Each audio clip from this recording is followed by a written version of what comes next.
crypto family, welcome to the Bitcoin quick update session. So guys, আমরা এখন আছি বিটকয়েনের daily চার্টে। ওকে, সো এখানে আমরা দেখতে পারতেছি যে এটা হচ্ছে 44k রেজিস্ট্যান্স লেভেল এন্ড এটা হচ্ছে আমার ট্রেড লাইন যেটা আমরা ড্র করেছি। সো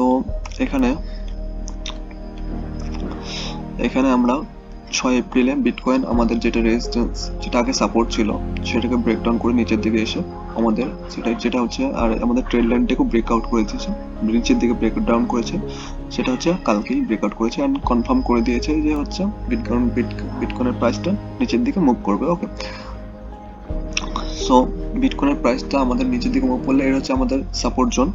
এখানে এসে মুভ করে এখানে প্রাইসটা মুভ করে এসে এখানে হোল্ড করা উচিত। যদি বিটকয়েনের প্রাইস এখানটায় যদি হোল্ড করে তো আমাদের বিটকয়েনের মুভ আমরা দেখতে পারবো।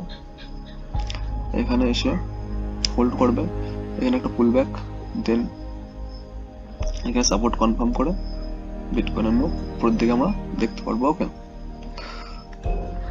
এটা হচ্ছে দেখতে পারবো। আর যদি সাপোর্ট এখানে যদি কনফার্ম সাপোর্টটাকে হোল্ড না করলো বিটকয়েন এই জোনটাকে, আমাদের এই সবুজ রেঞ্জের জোনটাকে, ওকে 40 যেটা হচ্ছে 40 39 থেকে মানে 40k আশপাশে, ওকে এই জোনটাকে যদি হোল্ড না করতে পারলো তাহলে বিটকয়েনের সিধা প্রাইস আমরা দেখতে পারবো এই জোনটাতে, যেটা হচ্ছে আমাদের 35 to 36।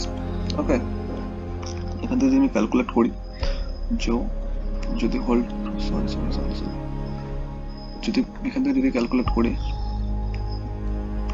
যদি আমাদের 40k সাপোর্ট জোনটাকে বিটকয়েন হোল্ড করতে না পারে দেখুন, তাহলে বিটকয়েনের প্রাইস আমরা 11 to 12% ডাউন দেখতে পারবো। ওকে, এখন এটা বলা যাচ্ছে না, খুবই ক্রিটিক্যাল কন্ডিশনে বিটকয়েন মুভ করতেছে।